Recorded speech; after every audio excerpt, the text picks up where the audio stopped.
Welcome, everyone, to the PI Playbook podcast. I'm really excited for today's conversation. Today, I'm speaking with Sean O'Neill, a partner and trial lawyer at Stalwart Law Group in Los Angeles. He joined Stalwart Law Group in 2020 to help launch the firm's elder abuse and medical malpractice team. Since then, he's helped secure over $200 million in recoveries for clients.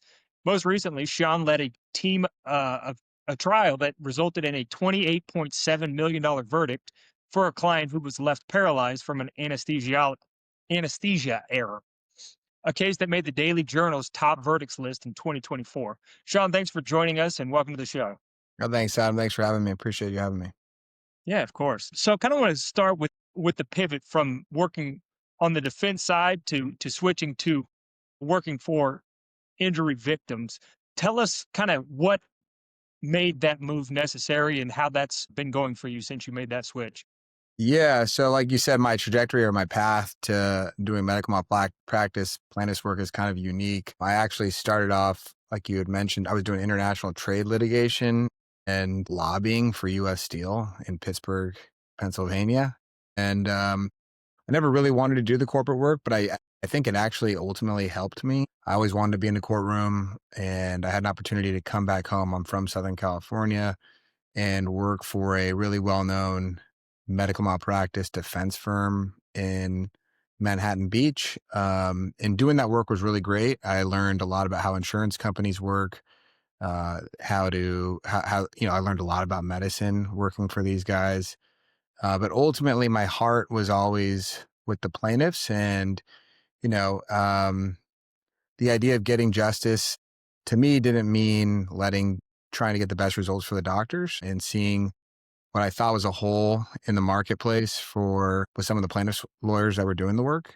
And I was fortunate enough to team up with a guy who's been doing it for a long time, get some great experience learning from him. And he was a birth injury medical malpractice lawyer. And then ultimately taking those talents and going to Stalwart and starting our own practice group. And since we've done that, the explosion has been enormous. I think on my team now, we have 8 lawyers, 4 legal assistants, 2 paralegals. The team has really exploded and the results kind of speak for themselves. But I think, when you do what you really love, which is getting justice for victims of medical errors, it's easy to have success. And we've been able to kind of capture that energy and attract really talented people to join us and help get great results.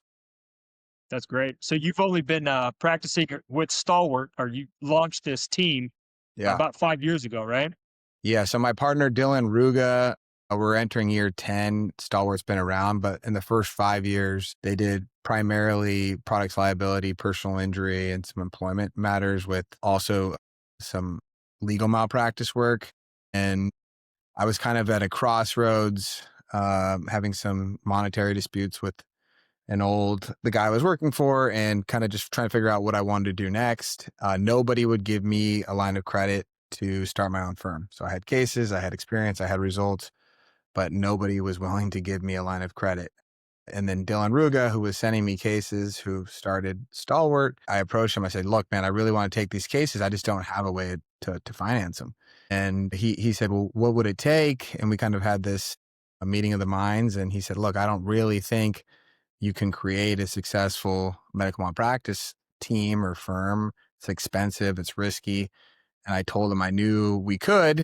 And then the first year, I think the first day I started was the day of the shutdown. So it was March of 2020. We had come to this agreement in January. I was phasing out of my old firm. There was an arbitration. And then we start and the shutdown happens.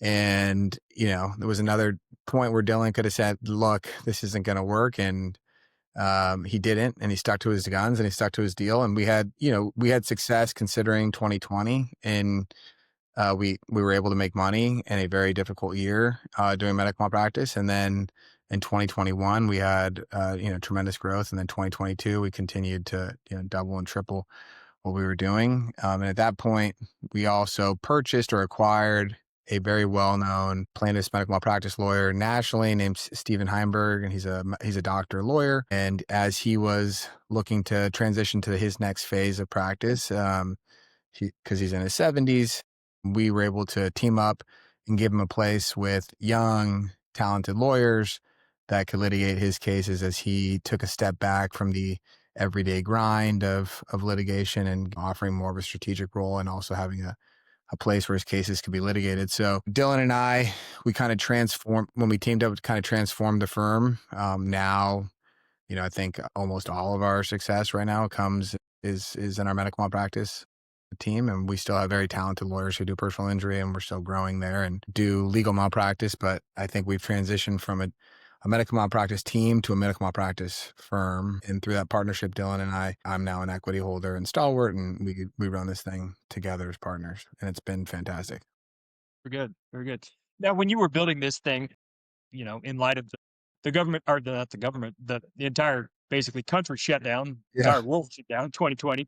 Were there any things that you focused on, or looking back, or are there any things that you can kind of identify as to what helped you grow so quickly in terms of whether it's establishing referral networks or building teams, recruiting Yeah. talent, or operational infrastructure, anything like that that you can highlight? Yeah, for sure. So I think 2020 ultimately became an advantage for us because Dylan, my partner, also owns Steno Court Reporting, which is a court reporting company that's focused primarily on, they have their own platform, but through Zoom, which is remote depositions. And we kind of think we had a leg up. We were through Steno, had this great relationship with them, and we were able to take a ton of depositions and leverage the cases that we did have during the pandemic. So we were able to get great testimony.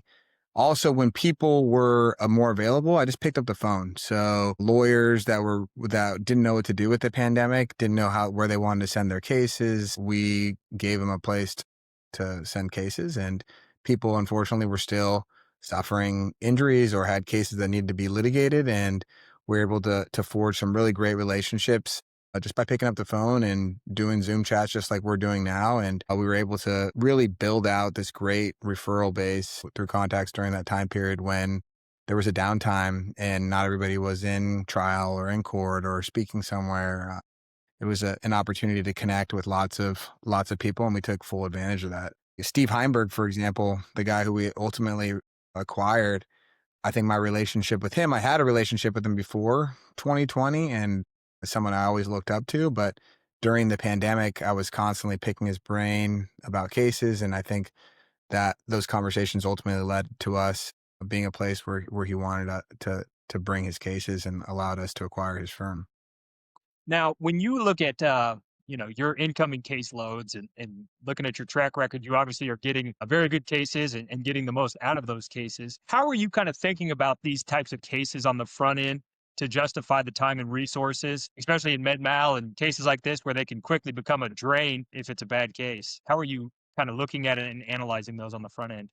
Yeah. So unfortunately, I think we get about 900 calls a month, 700 calls a month for medical malpractice, and our acceptance rate probably less than 1%. I think case selection for medical malpractice is probably the most important part of having a successful practice from a business standpoint. When we're selecting cases, we try to select cases that obviously are righteous and meritorious. We try to represent people that we like. I think in order to dig and kind of get the best results for the client, you have to develop a connection with them. So we really are obviously highly selective, but when we go all in, either the damages are there, the story's there, and we like the client and we kind of have that perfect trifecta, there's no amount of money we wouldn't invest to get the best result for the client. But yes, we have a great team that helps us screen the cases. We have nurses and retired medical malpractice lawyers that work and screen our cases, and then they're brought to the lawyer's attention, and then we connect with the clients. And if the damages and the liability are solid, we will obviously set aside the appropriate amount to invest into the case, not just with the upfront cost, but with our. Very good. So, highlighting that recent verdict you've had, the $28.7 million verdict, that was February 2024. Is that right? Yeah, that's right. So, from what I was able to investigate about that, it sounded like that was a 2-week trial where the defense asked for a $0 verdict from the jury. Walk me through what it takes to prepare for and execute a trial What's different about how you approach that case versus one that you think is likely to settle? Yeah, I think we approach every case the same way. I think it's important to prepare your case like you're going to try every case. That case was worked up by another law firm. I got brought in to try the case with Will Collins from Silverberg Law, who's great. They did an excellent job of working the case up. By the time I got brought in, I think when you're thinking about medicine, lots of people want to be like super dialed in on the medicine, which obviously is important. But to me, when you're presenting a case to a jury, the most important part is the story and making sure that what you're telling them isn't confusing. It's concrete, it's simplistic, and it's easy to understand.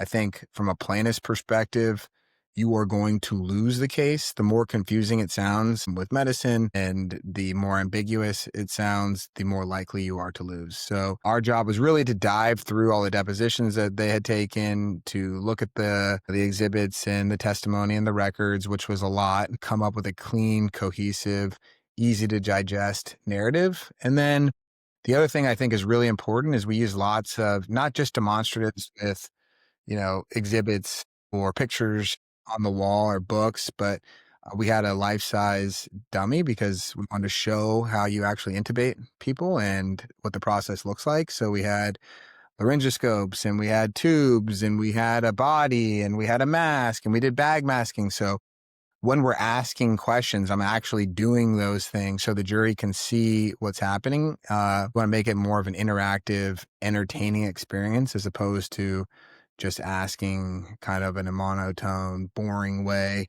questions that'll put people to sleep. So remembering your job is to get the evidence in that's going to support a plaintiff's verdict and doing it in a way that the jury can understand it and be entertained when they're watching it. So that is to me always the hardest part in these cases, but I think we were able to elicit some pretty outrageous testimony, which the jury was kind of hanging on the edge of their seats every time we were up there, which is how you get them invested in the case. I definitely want to make sure you keep their attention instead of just asking boring questions about. Yeah, I mean, I'll tell you, like, that sounds obvious when we're talking about it, but it's not. I mean, I read lots of transcripts and people are really want to win these medical debates with doctors as lawyers. I mean, I go into these depositions knowing the doctors know more about medicine. Okay. But I know the concrete black and white rules. And if you don't do 1, 2, and 3, and people could die, which they will admit to, if they don't admit to it, we're going to win. If they didn't know that on those concrete rules, it's good for us.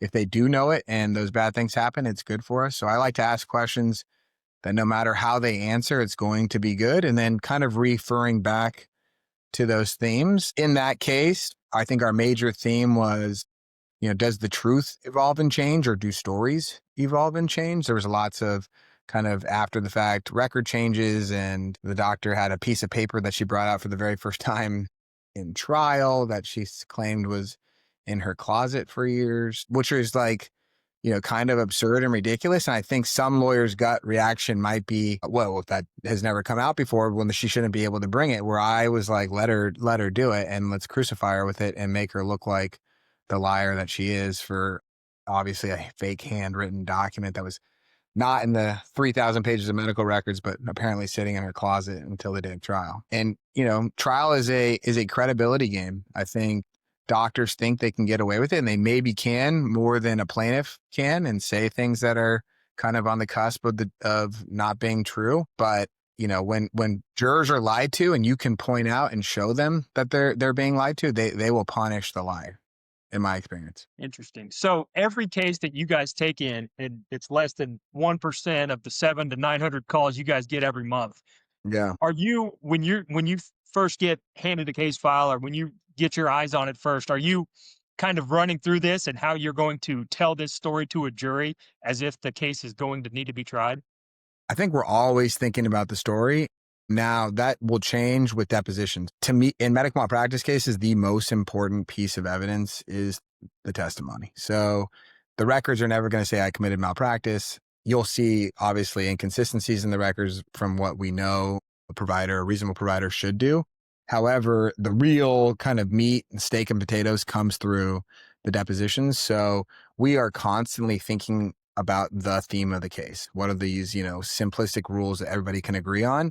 We want to build those into our depositions and then find out through the records, through our experts, why those rules are violated and get them to, establish that through their testimony. So that we are constantly thinking about that. And then there's lots of refinement that takes place. So I would say, yes, from the inception, we're thinking about that. Then through the discovery phase, we're kind of refining that to see how the testimony comes through. And then there's the expert phase, right? I mean, experts throw their little wrinkle into things, and these are professional forensic, medical experts. And we're still trying to build the themes through the defense. I think, for us, again, going back to the credibility kind of argument, if what we're saying is being agreed to by the defense witnesses and then by the defense experts, it boosts our credibility as it relates to those core concepts. So that's something we're always thinking about. As you've been able to grow this practice group at Stalwart and grow the firm in general over the last 5 years, going on 6 years now, and you've got 8 attorneys now are on your team working on MedMal and elder abuse cases. What's been the most effective in terms of being able to scale and grow your firm while keeping an eye on the quality of the legal work being done and making sure the clients are being taken care of as best as you possibly can? I'll tell you, I honestly think that's the hardest struggle for me. So starting this as a guy who did everything. I mean, I did the intake calls. We didn't have an intake team for me when I started. I did all the discovery. I brought over a legal assistant who's been with me forever since I was a defense lawyer, then at the other plaintiff's firm, and then now at Stalwart. And I don't think I could do anything without her. So she was the first piece of talent that we attracted. And then really great lawyers, some defense lawyers I've worked with in the past, plaintiffs lawyers I've admired from afar. As we were able to get success and show them that this was a place where they could flourish as well, we were able to attract a lot of talent. But as it relates to the growth that you're talking about, like how do you, as you continue to grow, keep an eye on every little thing? We do regular meetings, and I think I've learned through attracting really, really talented and qualified people that obviously I trust them completely to do A+ work, but we are constantly monitoring and having conversations. I'm a big believer in using the phone. Almost every single one of our clients has my cell phone number. So if there's ever an issue, they can text, call. We intentionally keep our caseload manageable so that we don't lose touch. We're a quality, over quantity style firm. But yeah, I will admit that as the firm grows, I don't know every single person like I used to, but I do know that a very talented lawyer that's assigned to the case does. And if there's ever an issue, the lawyer will call me and the client can call me. And as the case develops, I obviously get more involved as we're, heading into mediations or preparing for trial or an arbitration. So it's a lot more work. It's a lot more managing systems to make sure we're organized. I will say that's always kind of in the back of my mind. What keeps me up at night is you want to maintain that quality. But we have really, really, really great people that make sure that gets done every single day. And are you actively managing or handling a full docket of cases, or are you more kind of overseeing the systems and processes, or what is your role? No, I'm the litigation guy. So as it relates to the firm's kind of management, Dylan is our processes guy. He makes sure he's hiring, he's firing. I'm litigating almost every single medical malpractice case that we have. And if I'm not taking all the depositions, which I don't, it's impossible, I'm at least discussing the strategy with the lawyers. But I think this year I'll take somewhere north of just 100 depositions. So that's kind of my skill set, is cross-examining medical providers. The more I'm doing that, the happier I am. But there's lots of work that gets done before we get to that point, right? So the discovery, getting the records, going through the records, retaining the experts, working with the experts, developing the theme, getting, kind of me up to speed on the medicine, helping me, know what they think is important, kind of discussing what their strategy is, and then taking the deposition. So it's a whole team process that allows me to have successful depositions. And then obviously we have other lawyers who do that as well. But what I love to do is depose people. So Good. Now, elder abuse is obviously a area or focus on your practice that you're running as well. And that to me at least seems like a space where proving damages and establishing liability can get particularly hairy or complex, especially if the client is, may have passed away or has dementia or something like that. How has your approach to those type of cases evolved the more you've kind of gotten into them? And what signals do you look at to tell you if a case has real legs versus something that's going to get stuck in the weeds? Yeah. So, my background in the business corporate world, I think really helps us in the elder abuse cases. And the reason I say that is because understanding why we get bad results for people, and these aren't one-off events. These cases are almost all punitive damage cases. If we see these systems errors, which are the kind of cases we take, that it's a REIT, it's a corporate investor, it's a non-medical provider, it's a management company that's driving reductions in workforces to maximize profits at the expense of human beings getting injured. Those are the types of cases we jump into, and understanding that corporate structure is really, really kind of beneficial to us. So those are the types of cases we're looking for. As it relates to the damages, the law inherently recognizes people that are vulnerable, like someone with dementia or someone who's really sick and needs 24-hour care. Those are the type of people that can be subjected to abuse and neglect. So we really wrap our arms around that. It's like almost like a young child. And just because they're at the end of the life doesn't mean that what they have left is valueless. And we really kind of try to, through our storytelling, through the witnesses, through kind of common sense, just as human beings, we know, and we say things like save the best for last, or the last song, or the encore. I mean, we inherently know, I think, as human beings, that the best is at the end. And if you're sick, you should, every moment that's deprived from your family member or from you enjoying life is a precious one. And really, we kind of spell that out throughout the entire case and build that into the trainings that these people get.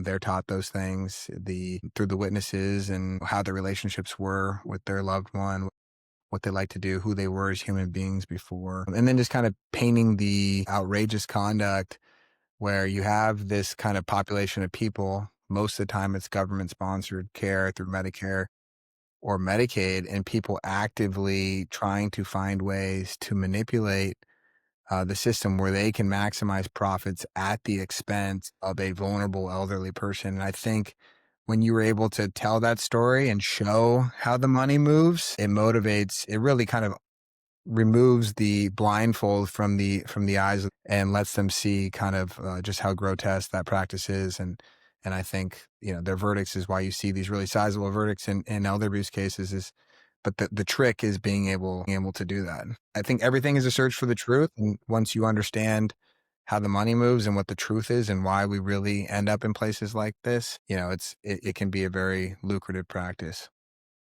Yeah, it sounds like it. Do you have a preference between elder abuse or standard medical negligence or even, Yeah. defect cases?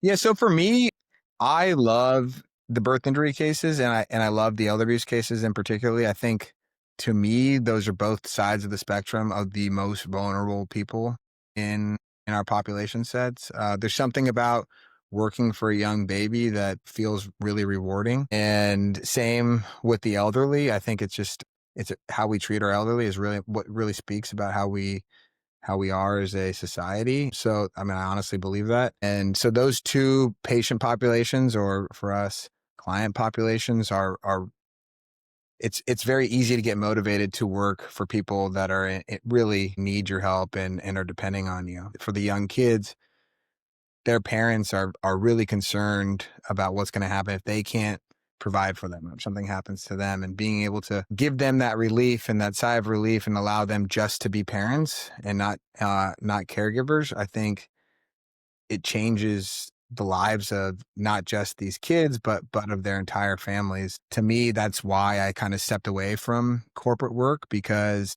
there's a direct impact on the work we do on how families will live the rest of their lives. And to me, that's the most kind of rewarding work you can do. Yeah, I don't disagree at all. I think that's very good. And the fact that, you enjoy those type of cases because of client sets and that population group that you're helping speaks volume to what you're doing, and you're actually pouring your heart into it as a service to these vulnerable communities. Speaks a lot about you and the practice that you're building there.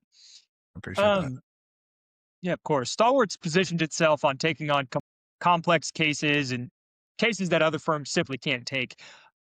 That's from the firm's website. That's a bold claim in a crowded plaintiff's marketplace. Yeah. What does that actually mean for Stalwart in practice? Are you talking about the complexity, medical expertise, willingness to go to trial? What's the actual differentiation on the cases that you're able to take versus ones that other firms simply can't? I think it's a little bit of all those things, which is obviously we're well connected in the medical community. So, which I think bleeds into the personal injury practice. When we talk about complex cases, things where there's lots of moving pieces, there might be claims that are outside of medical negligence, really understanding on how to navigate the case. Is there something with a physician on how they got credentialed? What's their past? Is there a product that maybe was used inappropriately? And being able to combine not just straight medical malpractice, but the personal injury products liability side, understanding the business structure like we just discussed, and really taking a holistic approach, a step back and saying, hold on, how do we get here, right? What's the end result of this? Understanding how the nursing unions work, which is also something I had in my corporate world. And there's always if you keep digging, there's a really a why on we get here. If we just look at the records in the case, I think you're underselling your client. Because we have this diverse background, Dylan's a former corporate lawyer. We have lots of ex-defense lawyers. We have this employment practice. We have a personal injury practice. We have a physician, doctor. We are uniquely situated to be able to kind of use that collective knowledge, look at the case in through a different lens, and get kind of outlier results. And that takes a lot of work, takes a lot of collaboration, and it takes a lot of creativity. And I think we really pride ourselves on that. We've taken cases that look like just somebody passes away in a psychiatric facility, but then we found out that maybe that their roommate may have murdered. We've had cases open up for murder investigations through our depositions and through our discovery.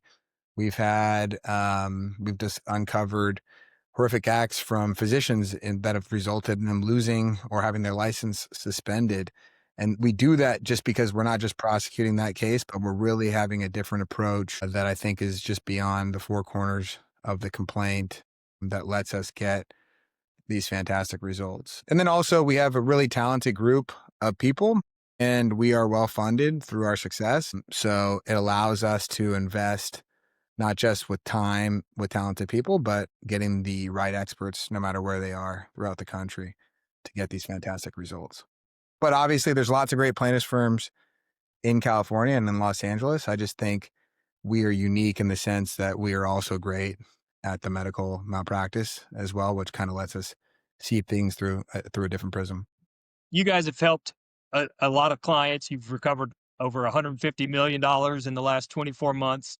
As you look to the next kind of 12 to 24 months, what's that next inflection point, or what are you guys working towards? Is it geographic expansion, team growth, new practice areas, something else entirely? What's on the horizon? Yeah, I'm kind of like the slower end of our growth engine, which is my goal is always just to get the best results for our clients, no matter what the, numbers per year look like or where we do it. I think we want to always every year go in and be the best in California. That's our goal every single year. Now, if we can expand that to different areas or different states, I'm always open to looking at that, but there's so much business in California. Unfortunately, medical error, medical malpractice is the third leading cause of death in the United States. So I'm sure we could find work anywhere we wanted. But again, it kind of goes back to that quantity thing. And we are at a crossroads, honestly. Do we want to kind of expand into multiple states or be a national firm or just be the best at what we do in California? And I think only time will tell. I'll tell you, 5 years ago, when we were starting this, I didn't imagine the team looking like it does now or the firm transitioning into what it is now. I give a lot of credit to the growth to Dylan, obviously. He is a mastermind at keeping everybody organized and motivated. And we've attracted people with very similar I think, core beliefs. We really embrace kind of a family atmosphere, and we encourage everybody. I mean, I think everybody, it's not an ego driven law firm, which is rare, especially in the Los Angeles personal injury market. We have really, really talented people who want to see their colleagues succeed. And finding and attracting those people, I think, has probably been our greatest superpower. And if we can continue to do that in other states, I'd obviously be open to it. Good. Where can our listeners find out more about you and more about Stalwart Law Group? They can visit us at stalwartlawgroup.com. All our information is on our website. Our phone numbers, our direct numbers are all on there. You can find out about the firm and everything that we do. Thanks for joining us on the podcast. Thanks, Adam.